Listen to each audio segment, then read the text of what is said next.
my closest friends is an atheist, and I've asked her why she is, and she told me that she's read the doctrines of many theologies, including Christianity, and as soon as she got to the part in the Bible where she read about Adam and Eve, and they said, or it said, that woman shall suffer the pain of childbirth for the sin of Eve.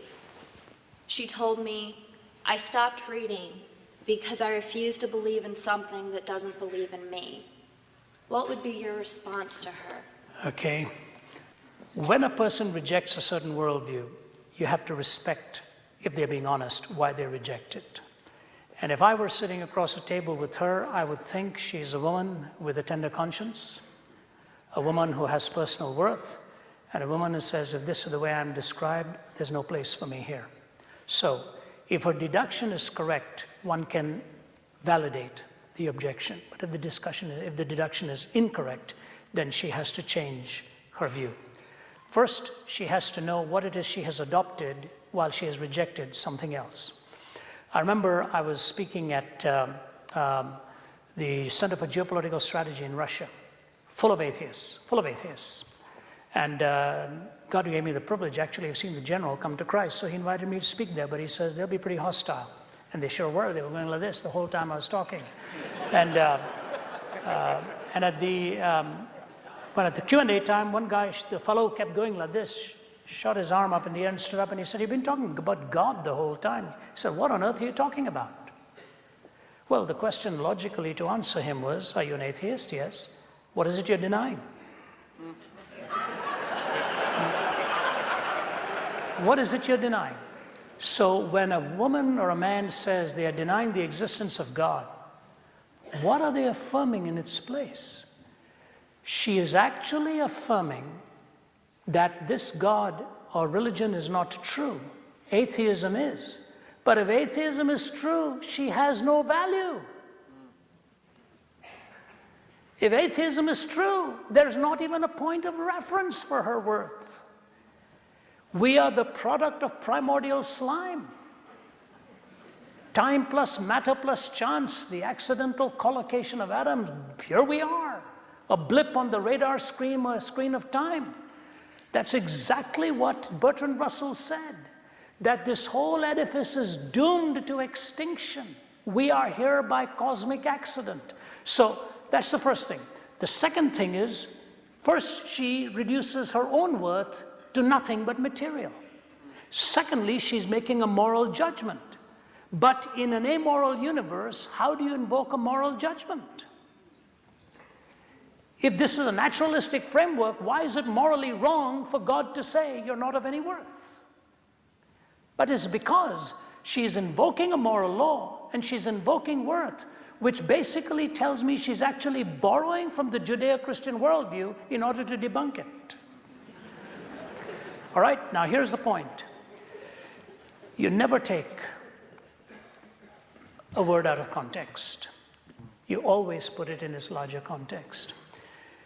You know, when Jesus saw the woman who was taken in adultery, he really let him have it. Where's the man? Where are her accusers? The guy's never brought the man. He was gone somewhere. She obviously didn't commit adultery with herself. You were living at a time in a culture then where this kind of thing happens so often. He writes some letters in the sand and he says to her, neither do I condemn you. Go and sin no more. The woman with the alabaster ointment, in that culture, for her to have even touched him was audacious. And yet, the Pharisees sitting there said, if Jesus only knew who this woman was, he would not have had her have any part in him. And he said to them, you know, guys, what she has done to me is going to be told all over the world where the gospel is preached. And he received her gift. When I was in Albania last year, they sat me down in the museum and brought the Greek translation of Chrysostom of the New Testament. And I looked at the passage where this woman with the alabaster ointment had poured it on Jesus. Her story is told where the gospel is all over the world. when he revealed himself in the resurrection, he went completely against the climate and the culture of the time. He revealed himself first to the women who had come to the tomb, whose testimony was not even valuable in court at that time. So if you see the special place he gives to womanhood and the glory that he has crowned, the charm and the mystique of womanhood is both in its intellect and in its mystique. Today, if you were to take women writers, they touch the nerve of reality much better often than men did. I think of people like women like Dorothy Sayers and all of them. Brilliant, brilliant writers. What has happened, unfortunately, is the way our cultures have oppressed always find somebody to oppress. And as a result, we read that verse in a vacuum and we don't read it all the way, the rest of the way. When you see him highlighting people like Sarah, people like Ruth, people like Deborah, and in the New Testament you see the names of Phoebe and the names of Mary, and all writ large, you see that he tells a man to love a woman the way Christ loved the church. That is the greatest compliment he ever paid you or me, that you were as valuable and you are as valuable as humanity is to him.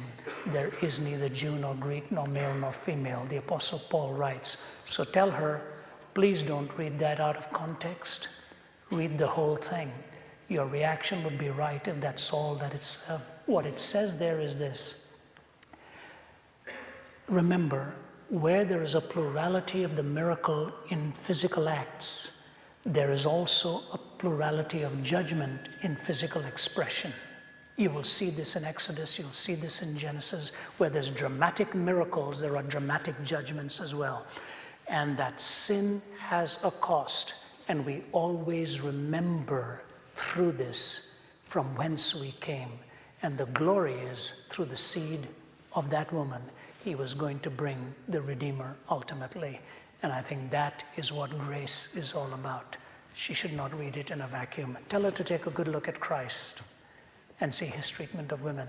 And I think she'll find out that there is no other worldview again. I repeat, no other worldview that gives the respect to womanhood that Jesus does. Okay.